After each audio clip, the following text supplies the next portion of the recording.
I would like to shift our attention now to Canada's role within the international community to fight against AMR. The next session was designed with the mindset that Canada will take presidency of the G7.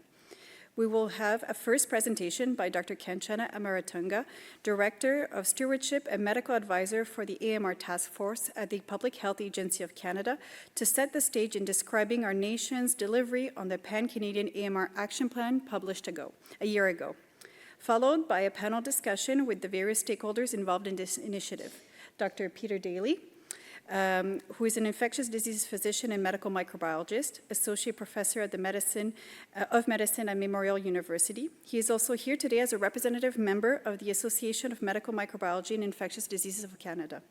Ms. Danielle Peters, who is president of the Magnet Strategy Group, a consulting firm that manages public affairs strategies in Canada and the United States. She also serves as a senior advisor to the Canadian Antimicrobial Innovation Coalition, a nonprofit organization committed to preventing the rise in antimicrobial resistance by positioning Canada to be a leader in AMR research and product development, economic growth, and investment.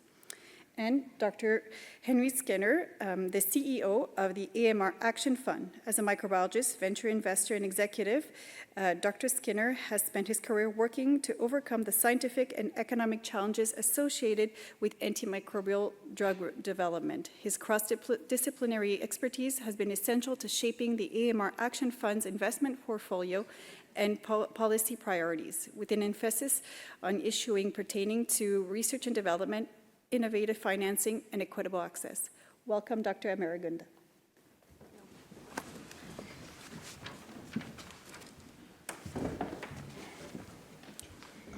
Move that down here.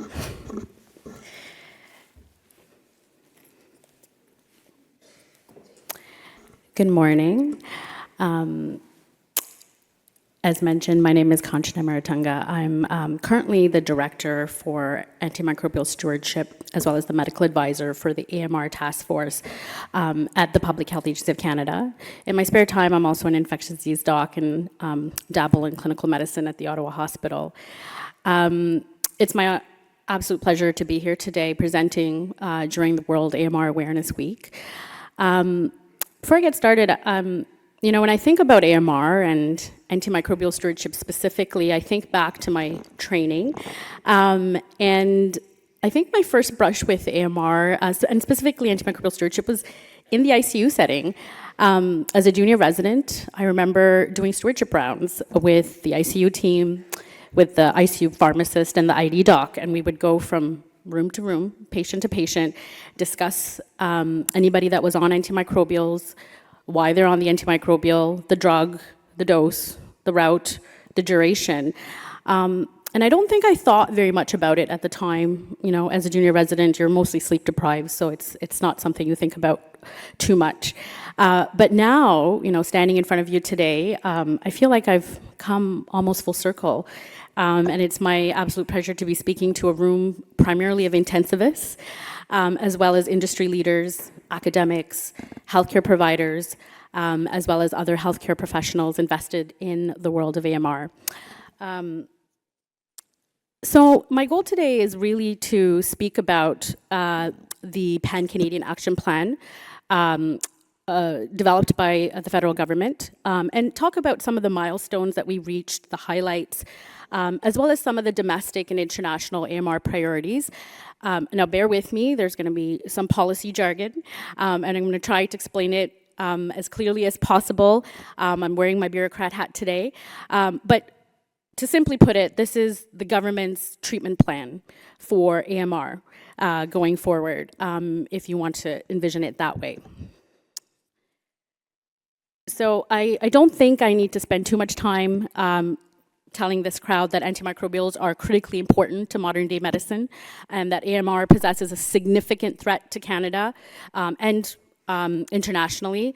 WHO has listed AMR as one of the leading causes of death worldwide, and there was a recent publication by The Lancet in September that estimated that if the current trends continue over the next 25 years, we're going to see up to 39 million deaths related to AMR. And it's not just deaths, there's morbidity, there's economic burden, so lots to think about. In terms of the Canadian context, it's estimated that about 26% of infections in Canada are resistant to first-line antimicrobials. There's also an estimate that about 20% of antimicrobial prescriptions in the healthcare setting in participating hospitals between 2018 to 2022 were deemed inappropriate or avoidable.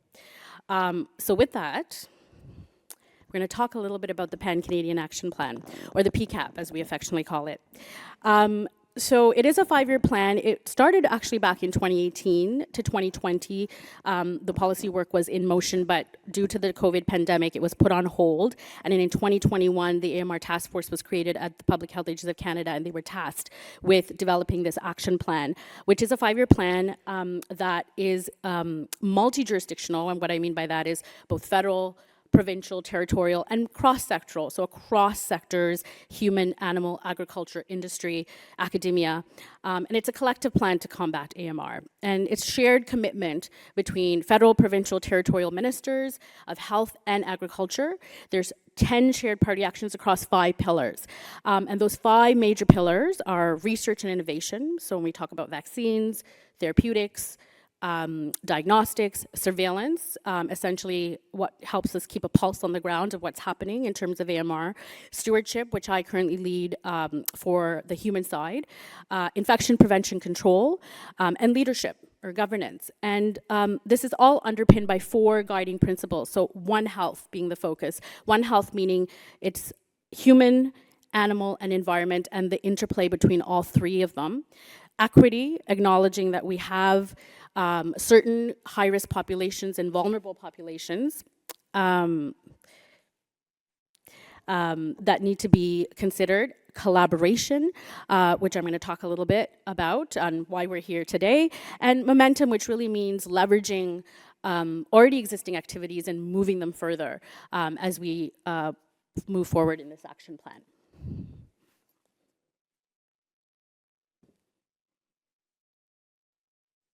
Not working.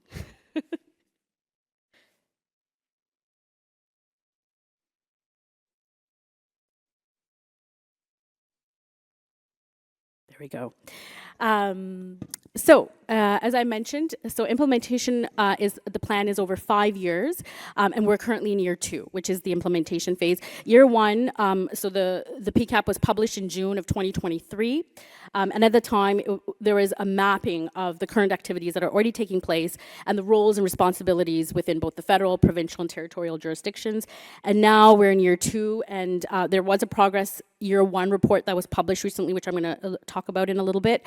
But currently, the focus is on strengthening governance and leadership within the government related to AMR, but also looking at new activities based on new evidence and how to sustain that. And then going forward, knowing that not all sectors and not all pillars are at the same level or at the same, some are further ahead than others, and allowing for flexibility in those different sectors and those different pillars. So this is really a graphic to indicate the collaboration piece. So there's federal partners, there's upward of a dozen federal departments that are part of this action plan. So not just PHAC, there's Health Canada, CFIA, agriculture, environment, fisheries. So there's a long list of federal partners. There's our international partners, which I'll talk a little bit about. There's provincial, territorial, and Indigenous partners. But then there's also you, the academia, industry, scientists, healthcare providers, public. So in terms of the year 1 progress report, which I alluded to earlier, this was released in September of this year during the UN General Assembly high-level meeting that happened in New York. And it was released with a joint statement by our Chief Public Health Officer of Canada, Dr. Teresa Tam, who was the head of delegation to that meeting, as well as our Chief Veterinary Officer, Dr. MJ Ireland. And so I'm not going to go through the long list of things. If you, in your spare time, it is on our website. You're welcome to go and take a look at it. But I'm just going to highlight a few items in that progress report to date. So a few items over the last year. There's a big push for new interactive data dashboards to represent AMR and AMU data along the different sectors. So, and certain groups are already further ahead than others. So that's one area that's currently worked on. Health Canada in March of 2024 published a national list of reserve antimicrobials. This was modeled after the WHO AWARE categorization. And this is available online to help prescribers and clinicians to see what are the drugs of last resort that we currently have available.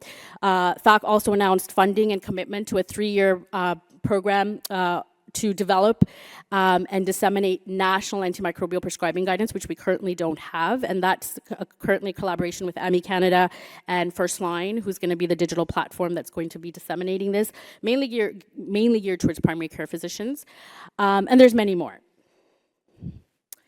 So in terms of the UN General Assembly on AMR, which I just alluded to, the summary point here is that it was a successful meeting, and there was a non-legally binding political declaration that came from that.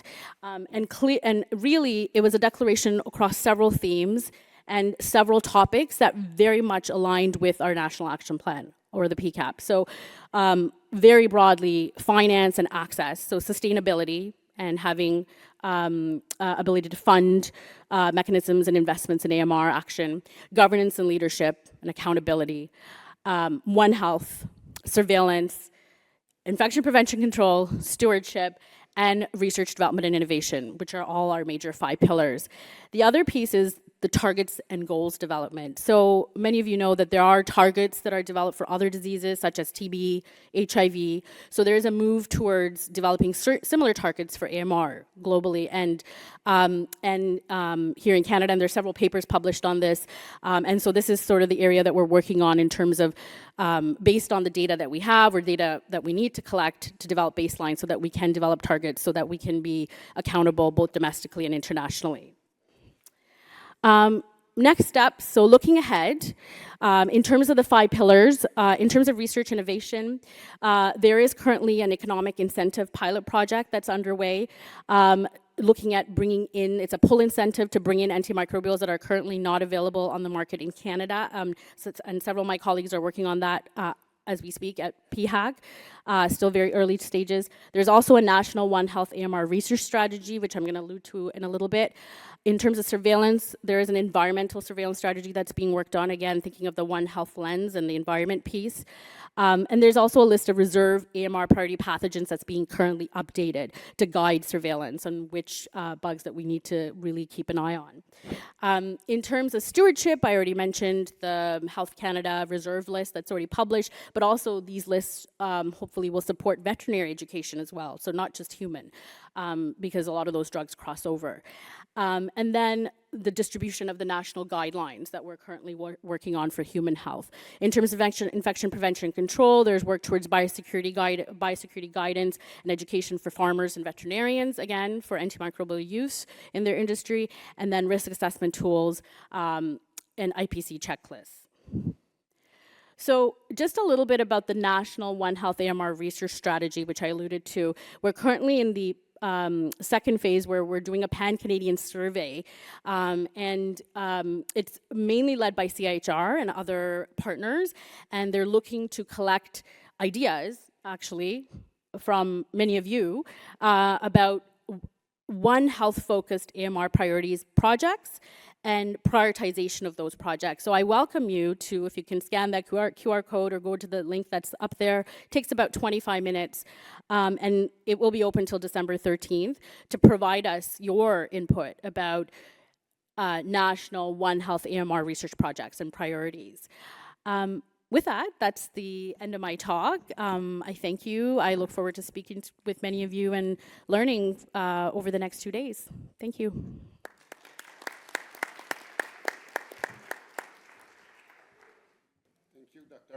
Thank you, Dr. Amaratunga. It is encouraging to see our top leaders engage in this cause that affects all aspects of our public health system.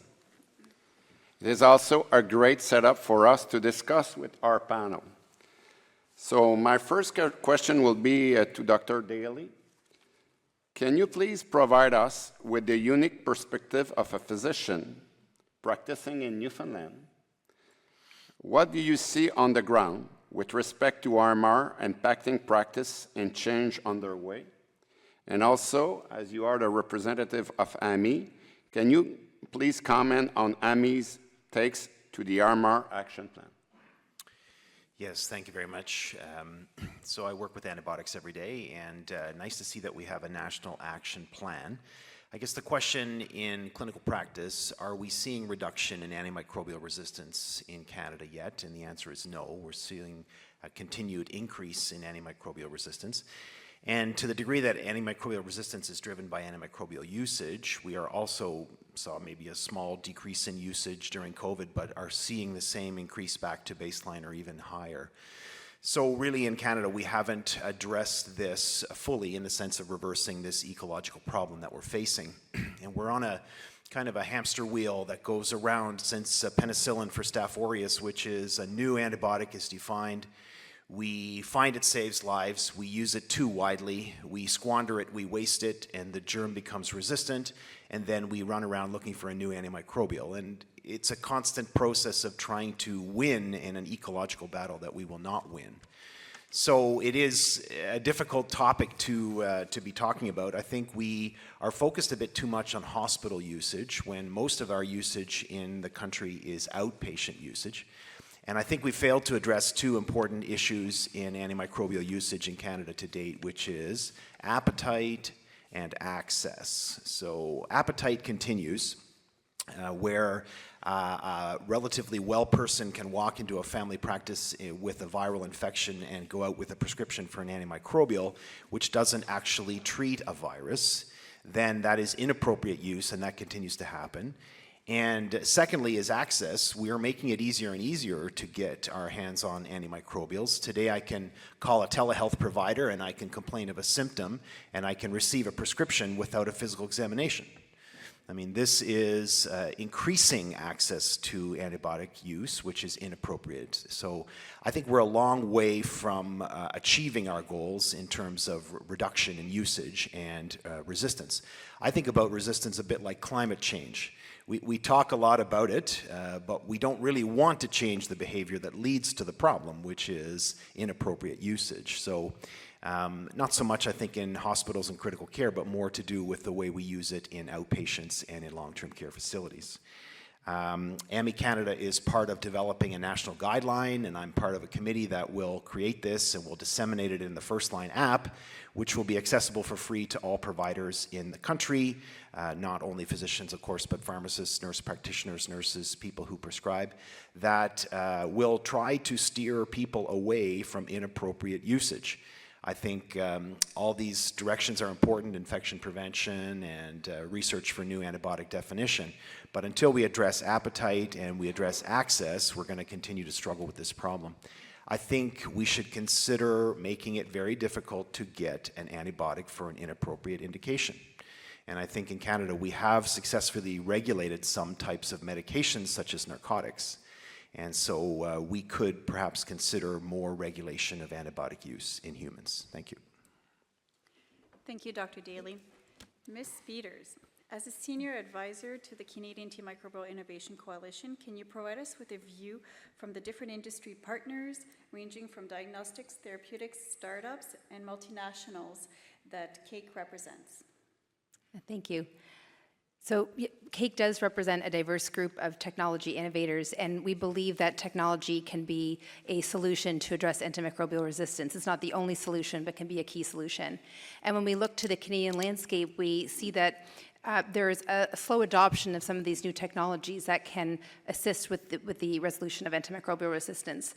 When it comes to diagnostics that might be available in Canada, but they might not be listed to be used to support antimicrobial stewardship and appropriate use, or whether it is that we are actually a slow adopter of new antimicrobial medicines that are available in other countries, but they're not available here, leaving our doctors and our patients without options. So what we talk about are ways that systems can be set up to allow for these adoption of these new technologies. One is, as I said, is actually listing them and making them available. And that we see particularly in the area of diagnostics that are commercially available, but listing them, ensuring that they're used, and then creating a very sustainable climate for newer diagnostics to be available. Another one is through appropriate reimbursement. So in order for those technologies to be available, they have to be appropriately reimbursed to ensure that they're utilized in the marketplace. But as we've discussed, the market is broken particularly for antimicrobials, but also for the use of diagnostics. And so we need to be able to have incentives to encourage their adoption. And so there's a lot of discussion, talked with the panel here, about the concept of push and pull incentives to address the market barriers that exist. And push incentives support research and development, and pull incentives address the market barriers that exist. The great thing is that at the G7 level, there's been a lot of discussion about these pull incentives in particular, and an alignment about what's required in each of the G7 countries, not only for the G7 countries, but once the market is sustainable in the G7 countries, it allows us to make those products available to LMICs. And so that's why it's important, as Canada prepares to host the G7 next year, to take on the G7 presidency, it's critical to carry the torch from Italy.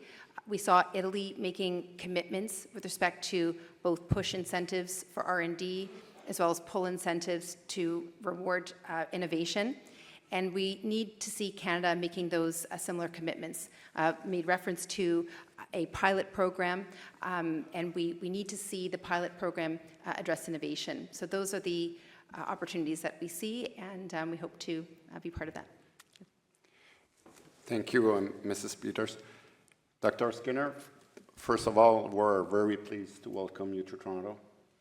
He is the CEO of the World AMR Fund, so he travels all over the planet. You sit on some of those committees worldwide, so I would like you to tell us, your vision globally, and especially the fact that G7 we've seen has been a catalyst for AMR action over the years in the last summits. So what's your perspective, on how Canada can use its upcoming presidency to build upon the momentum of previous summits, and where you think Canada can show leadership in AMR? Thank you, and thank you for having me here. I think as we look at what the G7 has said over the past years, we've heard wonderful things about how important it is to support innovation and solutions and the various aspects of a variety of things that impact AMR, from agriculture to aquaculture to misuse in humans to new innovation to diagnostics and so forth. What we haven't had from the G7 is action. And over the past months, I've been at the UN High-Level Assembly. I was in Jeddah a week or so ago at a ministerial meeting of health ministers discussing what we can do about the problem. And talk is what we can't do. And this is where Canada's leadership, I think, is essential. And frankly, Canada needs to lead by example, not only give more words and more encouragement, but Canada has an opportunity to lead by example. We've seen some of that in this action plan, where there's some fabulous work. We've heard about the access plan, which frankly comes up short. And here's why. We need access to antibiotics globally. Canada needs access to antibiotics, and too few have been brought to Canada because of complexities in the market and the size of the market over the past 2 decades. That needs to be fixed, and the access approach addresses that. To bring in existing antibiotics to Canada to make sure physicians have the tools and diagnostics to treat the right patient with an effective antibiotic at the right time. However, we need to recognize this as an intergenerational problem. We've squandered a public good, which is effective antibiotics, that came out of work in the 40s, 50s, and 60s over the past 2 generations. Resistance is much higher than it needs to be. In order for us to maintain this public good, which is antibiotics, we must invest in more. Resistance is inevitable if we use antibiotics only when we must. And so we have to support innovation. The access plan Canada has, and others have done as well, is great for bringing in existing antibiotics, and that is essential, but we need to incentivize the future investment in antibiotics, which means we need to find financial mechanisms that support our innovators, that bring financing back into this incredibly important foundational aspect of all healthcare. And that's where Canada can lead.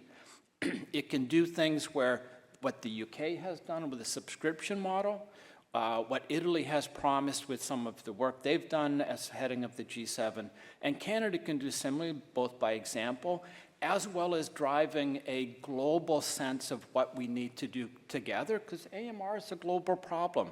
Resistance crosses borders. We saw that with COVID, how fast it happens. It happens with fungi, it happens with bacteria. NDM1 might not be a huge problem in Canada today. It will be in decades to come, and we need to innovate these solutions to stay ahead of it, which means we need to come up with pull incentives that solve that problem. Canada can lead in this, it can bring others along, and it can align it in a way that enables global access, including to the LMICs, to get ahead of the problem in a much broader sense. Thank you very much, Dr. Skinner. Dr. Amaratunga, I will invite you, if you want, not on behalf of the whole federal government, but maybe as a PHAC representative. You want to say a few comments on the comments made by the panel? So thank you, Dr. Daley, Ms. Peters, and Dr. Skinner. All valid points and well taken. I think what I'm hearing is a huge focus on bringing in antimicrobials access. It seems to be a big focus. Whether it's push or pull incentives. And I did allude to a pilot project that's currently happening. I can't speak much to it, one, because I'm not the one leading the project, and two, I think it's a very in early stages of the project, but I can say that they're currently planning some webinars that are going to be targeted to individual audiences to gather more information, to bring out one or two antibiotics that are currently not in the Canadian market, and with specific sites. So that I can say, and I agree with you that the Canadian landscape for bringing in not just antimicrobials, most drugs is a challenge, just given our population, our market. So that in itself is an issue. The other piece I'm going to speak to is when it comes to AMR, I think access to new antimicrobials are definitely important, but I'm going to throw my bias in here, but I think stewardship and infection prevention control are huge.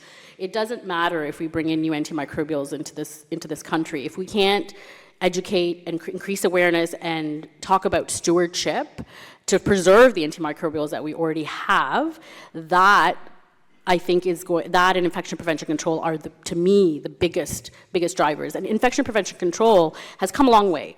And I continue to allude that stewardship is sort of where infection prevention control was in the 90s. And we need to move further. And again, I wear my biased hat because I lead stewardship.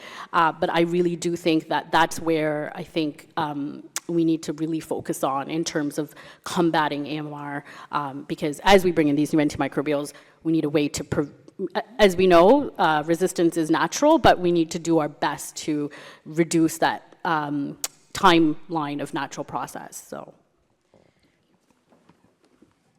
thank you to our distinguished panelists. Very happy to see the kind of positioning that you bring forward and the enthusiasm towards fighting AMR together. So our panelists will be around if you wanted to meet with them and discuss a little bit.